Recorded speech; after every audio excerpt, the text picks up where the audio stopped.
Thank you very much for joining us. I am Yori Folari. Today, well, we've been doing security all week, but let's continue. But this time we'll be addressing security threats, in particular, of the southwest of the country. Our guest is going to be Akogun Adetunji Adeleye of the Amotekun Corps in Ondo State. But just before all of that is ready, this background report. Let's start off with that. Parading the suspect before journalists in Akure, the Ondo State commander of Amotekun Adetunji Adeleye said 17 suspected kidnappers were arrested at the spot. What's your name? Adeleye said the suspect, who came from the northern part of the country, constitutes serious risk to people of the state. Found in their possession were charms, guns, and cutlasses. The commander also paraded 2 kidnapped suspects, making it a total of 19 suspects arrested for abduction. A collection of some people that are suspected to be kidnappers, robbers, that we were able to find due to the intelligence reports we worked on.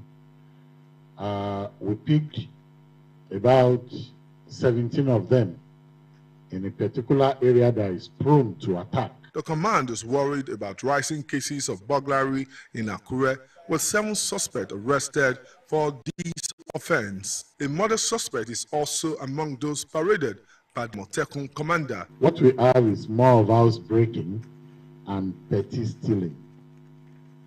We remain resolute in our determination to rid our society of these suspected criminals. We equally have a suspected murderer. We have about 8 cases of housebreaking. The command says it will continue to partner with the people to ensure that criminals are flushed out of the state. Adetunji, TVC News, Akure. Okay, thanks to Moradeyo for that report. And as I had said earlier, Akogun Adetunji Adeleye, Ondo State Corps, Amotekun Corps, is our guest this morning. A fine morning to you, Akogun. Good morning, and thank you for having me. Indeed, it is our pleasure. Okay, we've just finished looking at this report, so that would indicate that the Corps has been quite busy. Let me start off, before we come to the particulars of that. What's your assessment of the state of insecurity in the Southwest? We know we have it in the country, but in the Southwest especially, that includes Ondo State. Give me your assessment of the state of insecurity there. Well, generally speaking, the security situation in the country is not good enough. But coming to the Southwest, I think that the situation is not as bad as it was a couple of years ago when the local security network had not been put in place. So I want to say that by and large, the security situation in the Southwest is getting better. We are not there yet, or at least it's relatively getting better.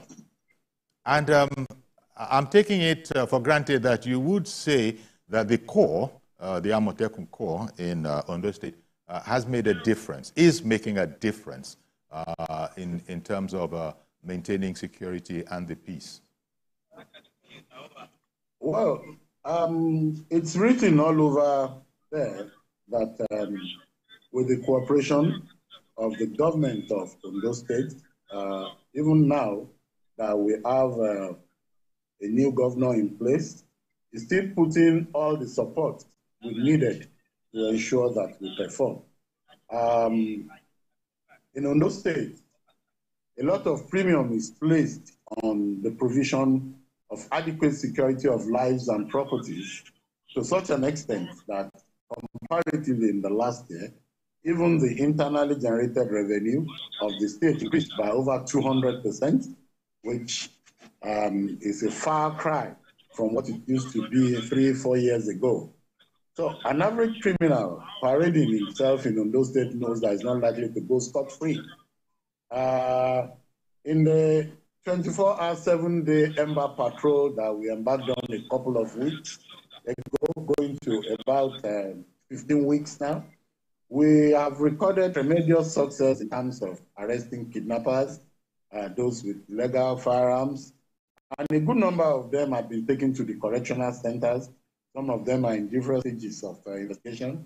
And I want to say that the kind of synergy that the Ondo State Security Network Agency Amotekun Corps has with all other security agencies in the state is fantastic.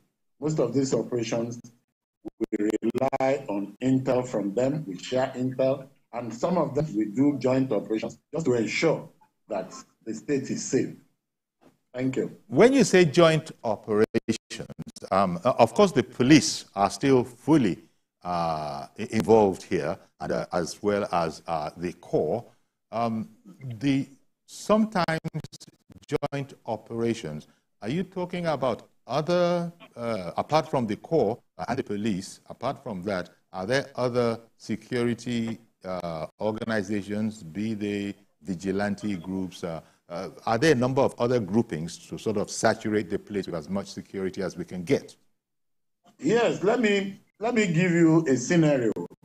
When we saw the rising cases of kidnapping and armed robbery in the state about 2 months ago, we set up machineries in motion to ensure that all junctions are turned into control points, which are covered with adequate communication equipment.